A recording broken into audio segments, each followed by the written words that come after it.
Bonjour, Denis pour delightful.be. Aujourd'hui, je vais vous parler d'un appareil assez spécifique, assez extraordinaire. Et avant toute chose, je voudrais remercier Fujifilm Belgium de me l'avoir laissé pendant une semaine. Il s'agit du Fuji GFX 100. Voir la bête ici. Qu'est-ce que le GFX 100? On va faire simple. En résumé, c'est un moyen format qui ressemble à un réflexe. C'est le premier moyen format dont le capteur est stabilisé sur 5 axes. Comme vous voyez, physiquement, c'est pas un petit appareil. Il fait son poids. Surtout avec les optiques. Vous voyez ici, vous avez le 110 f2 et le 23 f4. Ok. On va laisser notre charmante hôtesse continuer à vous présenter le GFX 100 et pendant ce temps, je vais reprendre la main pour vous parler des spécifications techniques du boîtier. En commençant par sa composition, il est d'un alliage d'aluminium, ce qui fait, malgré sa taille, un boîtier d'1,4 kg, ce qui malgré tout reste relativement léger. Le boîtier est évidemment tropicalisé, il peut résister à peu près à tout ce que vous voulez. Durant cet essai, il y a plus quelques peu dessus sans le moindre problème. D'un point de vue pratique, il s'agit d'un monobloc.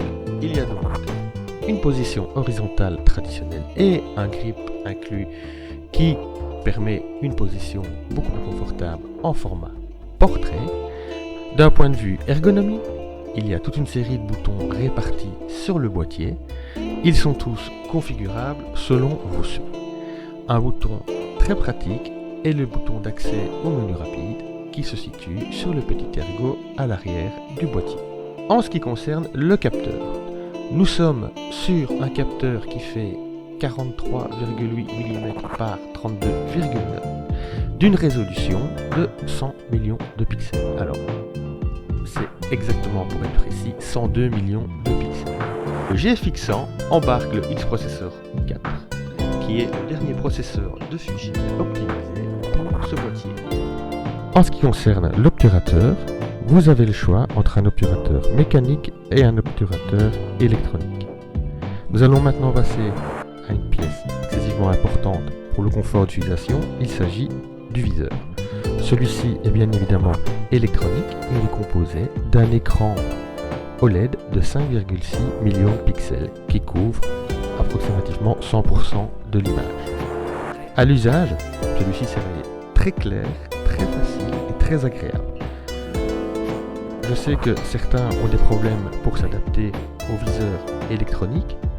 Honnêtement, c'est pas mon cas et je dois avouer que prendre en main celui-ci a été relativement naturel. En dessous du viseur se trouve l'écran arrière. Il s'agit d'un écran LCD de 2,36 millions de pixels.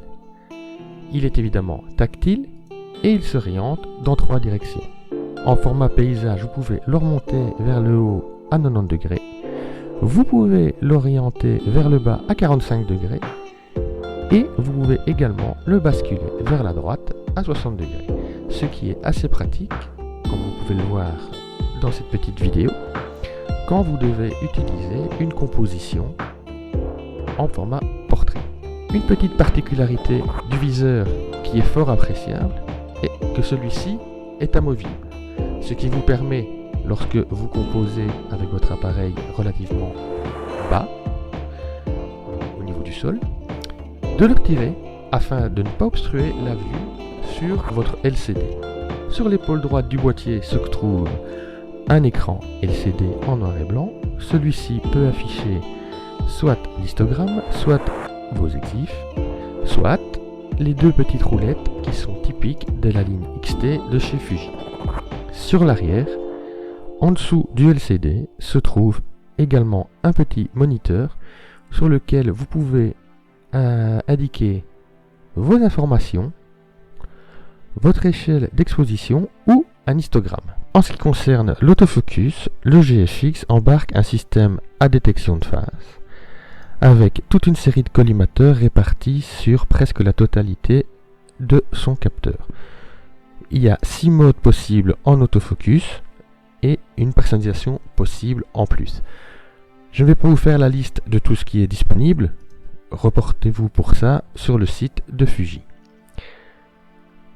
Une petite précision, il y a une détection de visage ainsi qu'une détection oculaire. À l'usage, je dois vous avouer que cette option est excessivement pratique et surtout très précise. Lors de mes tests, j'ai pu faire toute une série de tests sur les portraits. Honnêtement, le pourcentage d'images nettes est largement supérieur à 90% en utilisant cette option. Vous trouverez également dans le GFX toute une série d'autres fonctions, avec notamment la possibilité d'émuler les anciens films Fuji. Vous avez un menu spécial pour le bracketing qui vous propose toute une série de bracketing différents. Vous avez un niveau électronique, vous pouvez utiliser un intervallomètre et il embarque une unité de contrôle sans fil. Je l'ai testé via l'application téléchargée sur mon téléphone. Je dois avouer que c'est assez pratique lorsque vous ne voulez pas vous encombrer d'une télécommande et que vous avez besoin de piloter votre appareil à distance. Au niveau ISO, nous avons un range qui est prévu de 100 à 12800. J'ai su monter jusqu'à 3200. Les images sont hyper propres, très utilisables. Je pense que ça doit monter sans problème à 6400. Le 12800, ne l'ayant pas testé, je ne vais pas me prononcer, mais il n'y a pas de raison que ce ne soit pas utilisable également. Vous pouvez recharger votre boîtier via un port USB, à savoir que le boîtier emporte 2 batteries.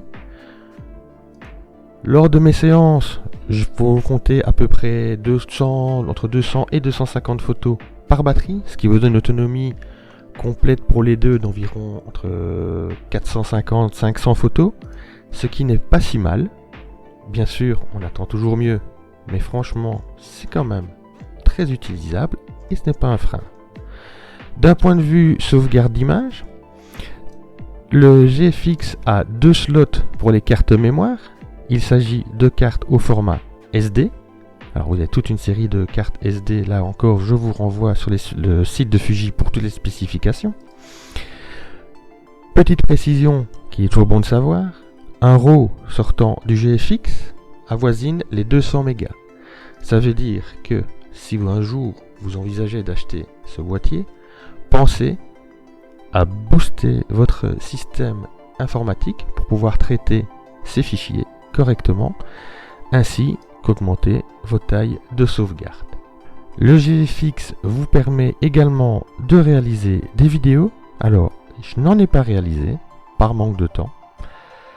Je vous renvoie une nouvelle fois sur le site pour voir exactement toutes les possibilités vidéo du boîtier. Juste en résumé, on pourrait dire qu'il est capable d'enregistrer en 4K avec 10 bits de profondeur de couleur, ainsi que dans un format F-Log, qui est équivalent du RAW. Maintenant que nous avons terminé le tour d'horizon technique, voyons un peu comment il se comporte sur le terrain. Avec son ergonomie excessivement bien pensée et le fait qu'il soit entièrement configurable selon vos désirs, il faut avouer que le GFX est un plaisir à utiliser, quelles que soient les circonstances. Le viseur électronique se révèle à l'usage très agréable à utiliser. L'écran arrière orientable dans différentes directions vous permet un grand confort de composition sans devoir vous mettre dans des positions fort peu confortables. La stabilisation remplit parfaitement son œuvre quand vous en avez besoin. Alors, tout ça, c'est bien beau, mais au final, qu'est-ce que ça donne en images ? C'est ce que nous allons voir tout de suite en analysant toute une série d'images que j'ai prises lors de ces tests. Petite précision avant de commencer, toutes les images ont été ouvertes et développées via Capture One. Voici donc la première image, elle a été prise avec le 110 mm qui n'est pas un objectif macro. C'est pris le matin en lumière naturelle lors d'une des rares apparitions du soleil pendant ce test. Vous voyez ici le fichier brut. N'oubliez pas qu'on parle d'une résolution de 100 millions de pixels, ce qui vous autorise, comme vous pouvez le voir, des zooms non seulement énormes, là on est à du 200%, mais excessivement détaillés, ce qui nous montre bien le magnifique travail effectué par les ingénieurs Fuji.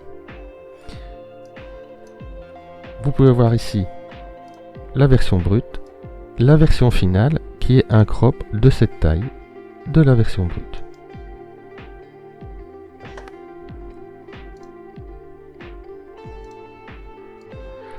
Pour cette deuxième image, nous sommes maintenant en studio. Je vous mettrai en dessous de la vidéo tous les liens des modèles et maquilleuses qui m'ont aidé durant ce test. Il s'agit ici de Paloma qui était maquillée par Elisa. Nous sommes à f8. Si vous regardez, le niveau de détail est excessivement impressionnant, tout en gardant un rendu excessivement doux. Cette image a été éclairée avec deux gélatines de couleur, une pour le fond et une pour le côté droit du modèle. L'image brute ne les retransmet pas terriblement bien. N'oublions pas que les profils des moyens formats sont configurés pour être les plus plats possibles, mais une fois développés, voici ce que nous pouvons obtenir. Pour cette deuxième image de Paloma, j'ai changé l'ouverture pour passer à f4 et on peut constater à quel point la transition flou-net est vraiment très douce. Une fois développée, si je zoome sur l'œil, on peut de nouveau constater le niveau de détail absolument magnifique que ce boîtier délivre. Pour cette troisième image, j'ai travaillé avec Noor en lumière naturelle et en intérieur. Sur cette photo, j'ai utilisé le 23 mm à f4. Voici la photo brute, voici la photo développée. Je vais zoomer à 100% pour que vous puissiez juger de vous-même du niveau de détail ainsi que des transitions net floues que ce boîtier vous permet d'avoir.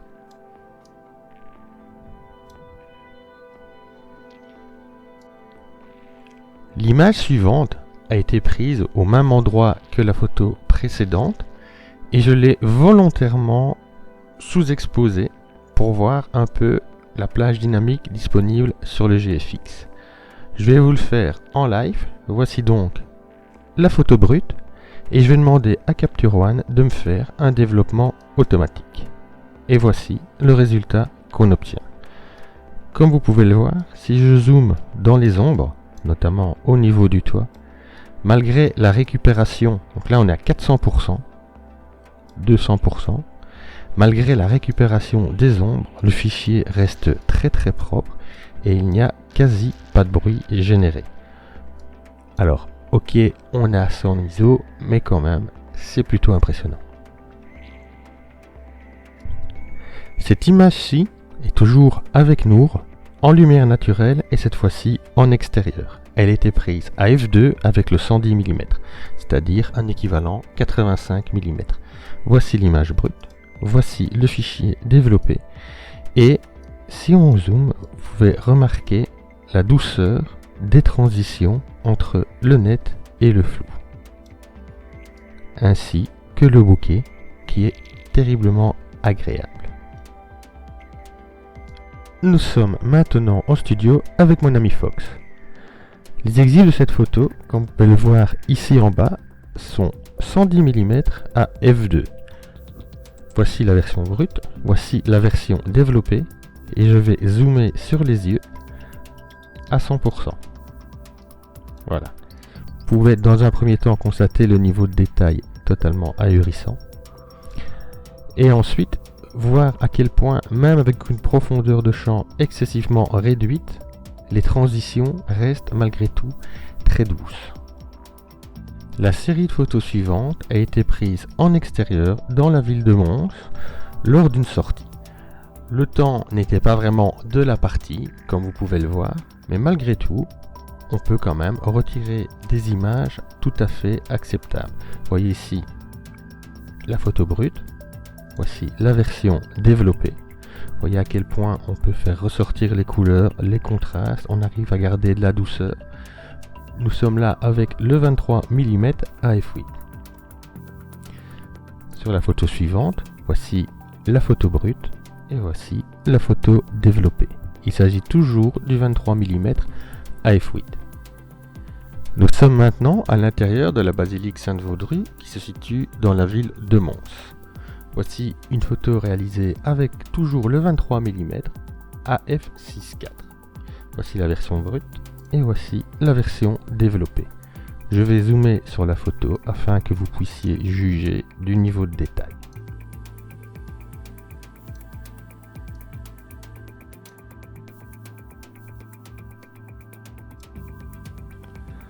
Voici maintenant une photo du plafond de la basilique. Cette photo a été réalisée, appareil posé à plat sur le sol, objectif tourné vers le plafond. Afin de pouvoir la composer correctement, j'ai utilisé l'application Fuji disponible sur les smartphones. Il s'agit ici d'un cas où le fait de pouvoir piloter votre boîtier via votre smartphone s'est révélé excessivement utile. Voici donc la photo brute. Voici la photo développée et je vais zoomer sur le plafond afin que vous puissiez juger du niveau de détail que ce boîtier vous offre. Voici maintenant un détail de l'orgue de la basilique.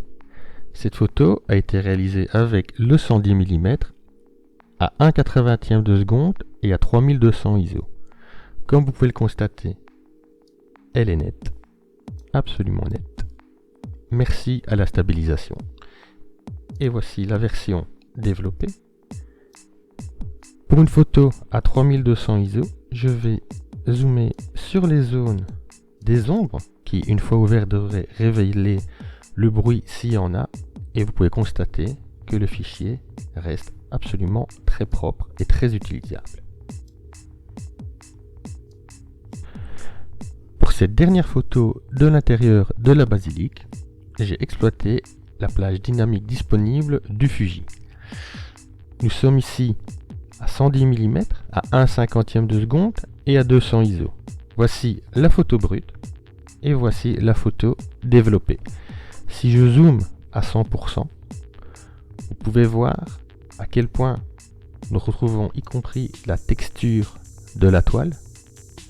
Et dans le bas de l'image, nous pouvons découvrir toute la sculpture en bois qui, sur la photo, alors là nous sommes à 200%, on va repasser à 100%, toute cette sculpture en bois qui, sur la photo d'origine, est complètement noire. Photo d'origine, photo développée. Nous voici maintenant de retour en studio avec Kaiko. Cette photo a été prise en utilisant le module de détection oculaire de l'autofocus et malgré qu'elle ait les yeux fermés, l'appareil a répondu présent sans le moindre problème. Et pour clôturer cette série de photos, nous terminons par une séance studio avec Eléa qui était maquillée par Adélie. Vous pouvez voir ici la version brute, voici la version développée, nous sommes à f8, j'avais toujours avec le 110 mm et si je zoome sur son œil, là nous sommes à 400%, vous pouvez voir le niveau de détail présent sur cet appareil. C'est tout à fait impressionnant. Comme vous le voyez, quelles que soient les circonstances, ce boîtier vous donnera des résultats tout à fait époustouflants. Évidemment, tout cela a un coût et un coût non négligeable. On parle ici de moyens formats. Nous sommes sur un boîtier nu 11 000 € en prix de vente actuellement en Belgique et à plus de 2 000 € par objectif. Est-ce que ça les vaut? Si vous êtes un professionnel, clairement, oui, si votre activité vous permet d'amortir ce coût. Si vous êtes un amateur très fortuné et que vous allez vous faire plaisir, n'hésitez pas, vous ne le regrettez pas. Si vous êtes juste un passionné de photo, j'espère que vous pourrez le financer un jour et vous faire plaisir. Mais d'ici là, rien ne vous empêche de rêver. Je repasse maintenant la parole à notre charmante hôtesse pour la conclusion de ce test.